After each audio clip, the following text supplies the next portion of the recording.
Internacional fez 4-3 no São Luís, jogo de muitos gols, que é aquela coisa, né? O ataque funciona, a defesa não funciona tão bem. E a curiosidade é que os 3 gols que o Inter tomou foram de bola alta. Os 3 foram de cabeça. De que forma o senhor viu isso? Realmente foi a defesa que não funcionou, o ataque teve bem na partida? Isso aí, isso é o típico jogo de início de temporada, primeiro. Porque ainda as coisas não estão no lugar, ainda há trocas, ainda há ajustes e, sobretudo, há uma tentativa de organizar coletivamente. Isso é uma coisa que atrasa um pouco o time e o coloca, às vezes, em risco num jogo. O 4-3 não tem outra explicação, né? Porque você pode dizer, sim, mas fez 4 gols. Sim, mas não pode tomar 3 gols e de cabeça. Não pode. Por que não pode? Porque esse é um beabá do jogo, né? O processo defensivo se baseia fortemente no controle da bola alta. Se você não tem controle da bola alta, a cada instante é um problema, é uma dificuldade, é uma má solução encontrada, né? Então, a extravagância do jogo acabou no score, mas ainda bem que o Internacional venceu, porque ele é candidato, né? Professor, o jogo do Grêmio também demonstrou que o início para os dois, né, tanto Inter e Grêmio, é um início que o Inter, mesmo ganhando todas, sofreu gols e o Grêmio sofreu na partida. E o início do gauchão geralmente é assim, ele é caracterizado para os grandes como ajuste, time pesado. Geralmente é, mas não sistematicamente, não sempre é, não. Isso não, você pode estar adiantado no trabalho, o resultado em campo é bem melhor, né? Agora o jogo, pois é, o 2-1 foi terrível, né? Porque se pensa que foi afinal de contas o Cebolinha quem salvou tudo, né? E efetivamente não há outro modo de você fazer a síntese do jogo senão começando por aí. E o Cebolinha resolveu, porque ele faz 2 gols, ele tem 2 bolas na trave, eu acho, né? 2 ou 3. Ele tem uma presença inquietante, ele tem uma troca de passes, ele tem um aproveitamento muito alto. Ele foi uma afirmação categórica. Professor, a gente vai conversar sobre o jornalismo agora. Sobre o jornalismo esportivo. Opa! Na coletiva, depois do jogo do Grêmio contra o São José, ontem... Melhor, vou voltar um pouquinho mais no tempo. Foi anteontem, o Renato, numa entrevista coletiva depois de um treinamento, disse que há algumas pessoas da imprensa que são recalcadas. Esse é o termo. Recalcadas. Ontem, depois do jogo contra o São José, um colega, o João Batista Filho, da TV Bandeirantes, perguntou: Renato, dá o nome de quem é recalcado. E o Renato disse: tu é um deles. Porque o João Batista tinha chamado o Renato de covarde num outro programa. Isso tomou conta do noticiário. A briga do Renato com um repórter da TV Bandeirantes, e toda a discussão, etc. E há um pessoal que acha que isso é certo. Professor, a minha pergunta é bem simples. O senhor vê isso como algo certo? Não. O problema é uma matéria complicada. Eu não quero absolutamente quebrar nenhuma ética ou procedimentos profissionais. Mas a verdade é o seguinte: quando nós fazíamos rádio e TV, a nossa relação com o público era de um tipo muito próximo à responsabilização. Isso você era cobrado energicamente às vezes, mas dentro de um padrão de cobrança que se fazia. Eu quero dizer que naquela época, nem tanto tempo assim, havia uma relação de trabalho em que a invenção das circunstâncias todas muitas vezes precedia a um procedimento, onde tinha procedimentos, né, adequados a cada situação. Mas a verdade é que de uns tempos para cá a gente vem observando, sobretudo os que já não estão mais na ativa, como é o meu caso, de que caiu essa qualidade por força do tipo de relação que o público tem com a apresentação e o trabalho.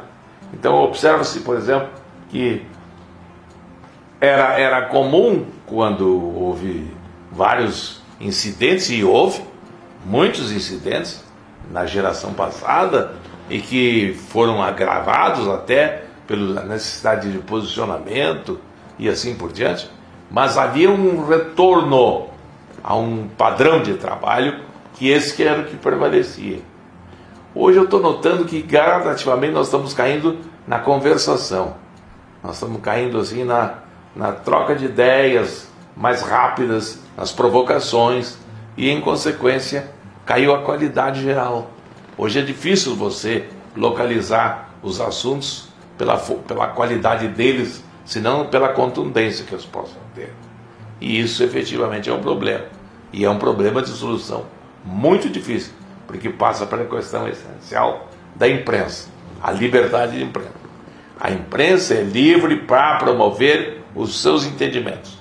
Ela é autêntica para fazer as suas coisas. Agora, efetivamente, ela tem que ser cobrada nessa mesma medida. Ou seja, se de fato escapa ao controle alguma coisa relativamente séria, ou grave até, é preciso que haja responsabilizações. E isso, eu tenho notado, nem sempre está acontecendo. Professor, Diga. por que, na sua opinião, como o senhor falou, mencionou na fala anterior, por que, na sua opinião, a imprensa, a qualidade da imprensa caiu? É difícil fazer essa avaliação assim, a seco. É preciso ter mais elementos, é preciso ter uma série de circunstâncias que favorecessem a avaliação. Mas mudou. Isso é certo que mudou.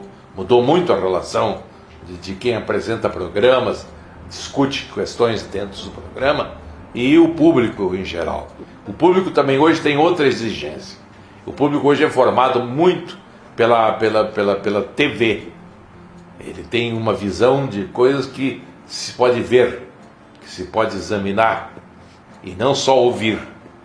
Enquanto que o homem de rádio sempre foi um auditor, não é?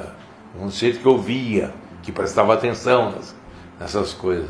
Agora, mudou muito, e mudou bastante, até no sentido de que escapou o controle de algumas circunstâncias, né? A gente não pode hoje ter tanta certeza a respeito de como vai proceder a empresa diante de um problema dessa ou daquela natureza, porque há muitos interesses que se confundem e, por consequência, tornam muito complicada a situação. Professor, por onde passa algo que o Renato, e eu queria perguntar para o senhor, que eu acho que o senhor talvez seja a pessoa mais indicada para falar sobre o assunto. O Renato falou muito nessa crítica que ele fez, né, à própria imprensa. Ele falou muito sobre o respeito mútuo.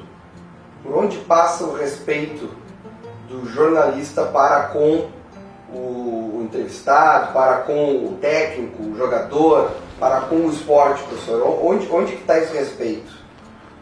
Pois é. Essa é matéria ética, complicada, mas que exige que a gente tenha posição. É isso que eu estou, de uma certa forma, falando. Nós estamos com falta de posição, ou seja, falta de estrutura para enfrentar situações variadas que ocorrem com muita frequência e que escapam ao controle. E isso exatamente é o que mais importa, que haja controle. O que quer dizer? Que o que se diz, por exemplo, a respeito de um jogador, de um time, de um jogo, de um dirigente, tem que ser uma coisa que essas pessoas envolvidas entendam bem o que está se dizendo e possam dar tanto a resposta quanto o silêncio. Isso é indispensável, e isso não está ocorrendo muito. Nós estamos tendo mais assim, a discussão aberta, sem solução e, em consequência, com problemas relativamente sérios. Minha última. Professor, o senhor me permite entrar na filosofia agora? Sim. Então. A história do mundo, né, ela é mais ou menos norteada por períodos, né? Se a gente for pegar a história antes de Cristo, Grécia, Roma, os filósofos, aí depois tem absolutismo, iluminismo, Revolução Francesa, e aí a Revolução Industrial, chega o século XX, tem a modernidade, a gente está numa era pós-moderna, dizem. Estamos na era pós-moderna. Um amigo meu, diante dessa situação do jornalismo esportivo, me disse que seja bem-vindo ao pós-jornalismo esportivo. E eu li um texto em que quem escreveu falava sobre pós-ética, e o senhor mencionou a ética. Aquilo que a gente entendia como ética e aquilo que a gente entendia como jornalismo esportivo, filosoficamente falando, são coisas hoje obsoletas, são coisas do passado, e a gente tem que se preparar para uma pós-ética, um pós-jornalismo esportivo? Isso de novo é uma matéria muito controversa, né? E que exige assim que a gente faça uma análise cuidadosa, sem se intrometer indevidamente, e muito menos sem criar injustiças, né? Mas a verdade é que hoje nós temos uma situação em que o pós-modernismo, né, o pós as coisas, está prevalecendo. Hoje você não tem como voltar para o passado na tentativa de reabilitar ali alguma coisa do presente. Não. Você tem que buscar no presente e ir na frente, no futuro. E isso, necessariamente, é muito difícil, é muito complicado. E, por consequência, dá origem a muitas divergências e, efetivamente, alguns conflitos. Então, eu acho que, nesse momento, nós jornalistas, e eu tenho que me incluir necessariamente nessa categoria, nós temos que necessariamente repensar um pouco a nossa relação de trabalho. Tem que verificar como é que as coisas estão acontecendo e por que elas estão acontecendo e o que acontece com elas depois, porque muitas vezes um fato é trazido a público com toda a força e depois é absolvido, deixado de lado. Isso não pode ser. Então, eu acho que o grande problema hoje é que a gente tem que encontrar um equilíbrio, um entendimento, uma forma de saber exatamente de quem se trata e, por consequência, se comportar diante disso.